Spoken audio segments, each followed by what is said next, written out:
All right, I want to go back now to the President's State of the Union address and get an assessment from a member of Congress who was in the room last night. Joining me now is Congressman Brad Knott, who serves on the House Judiciary Committee and the Homeland Security Committee. He represents North Carolina's 13th congressional district. He previously served as a federal prosecutor. Congressman Knott, welcome back to Washington Watch. Great to see you. Hey, Tony, it's great to see you too. Thank you for having me. Absolutely. So let me first just get your overall thoughts and reactions to the president's speech last night. You know, it was a great speech. It was the longest speech for a State of the Union address of any in history, but it felt like it was about 25 minutes being there.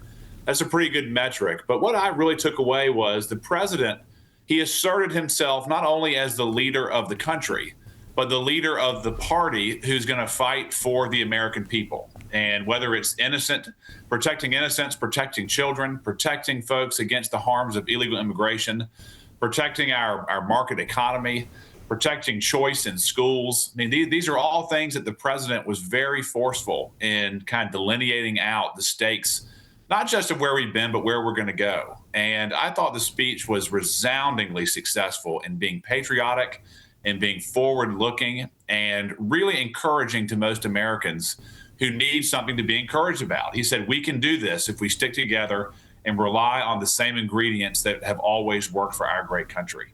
You know, I did kind of see it as, it had the feel of kind of a pep rally. It was, you know, a celebratory event for the country. There were a few themes that he really honed in on, and I think as a former prosecutor, you would connect with this, but he spent a lot of time talking about crime and eliminating crime, creating safety in communities, talked about the National Guard being certain places, and of course, national security. But that, I mean, there's a reason he probably focused on that. Americans in many places feel insecure. Sure. Well, you know, sanctuary jurisdictions cover anywhere from 35 to 45% of the people in this country. And the sanctuary jurisdictions, Tony, as you well know, they're not just a passive exercise. They are active in the efforts that they take to protect criminals. And an example of that is if someone is arrested who's an illegal alien that was charged with taking indecent liberties on an American child or selling drugs to an American student, when they get a federal detainer, notice that the federal government wants to come to that jail to deport that illegal alien criminal. Sanctuary jurisdictions will often release that criminal onto the street. And you extrapolate that into the broader body politic, and you have chaos, you have crime that flourishes, you have lawlessness, obviously. And the president is absolutely correct to say we are not going to tolerate that. And he listed the cities that had cooperated with the National Guard, with federal agents, and had worked hand in hand. And the results are staggering. I mean, drastic decreases in crime of every sort.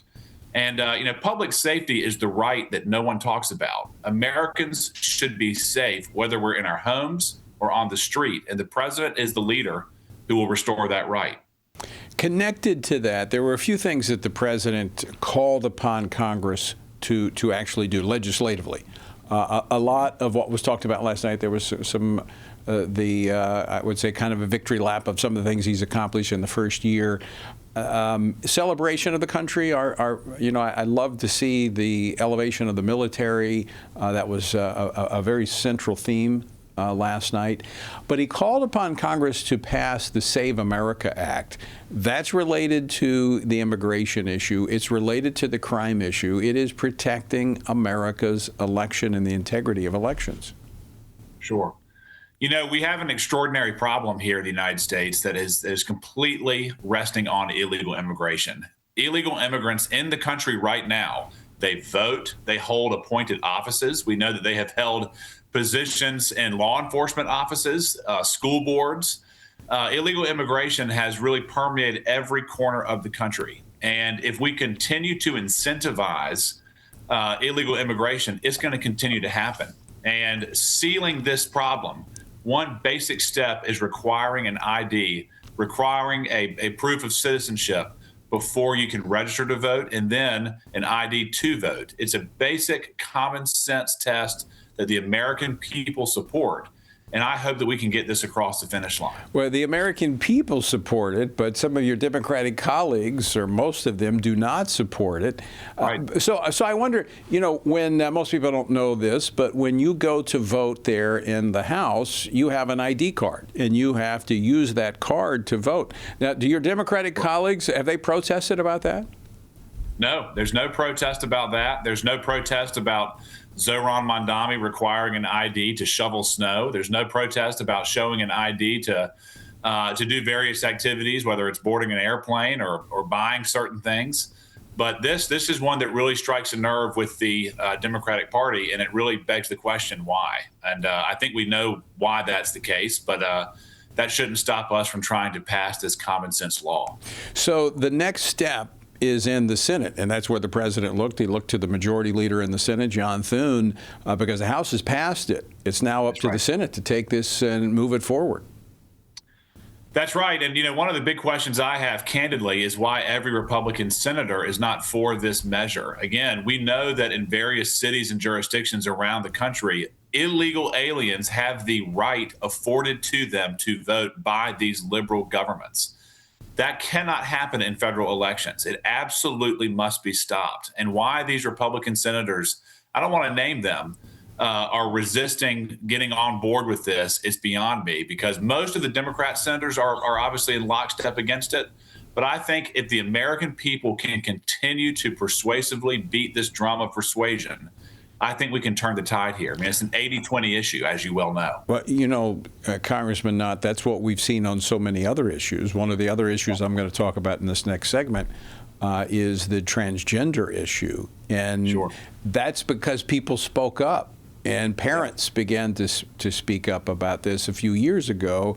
And then the leadership starts to get in the parade. So it's very important that people verbalize where they stand on these issues. And by the way, folks, you can weigh in on this. Text the word SAVE to 67742. That's SAVE to 67742. Congressman Knott, just got about a minute and a half left.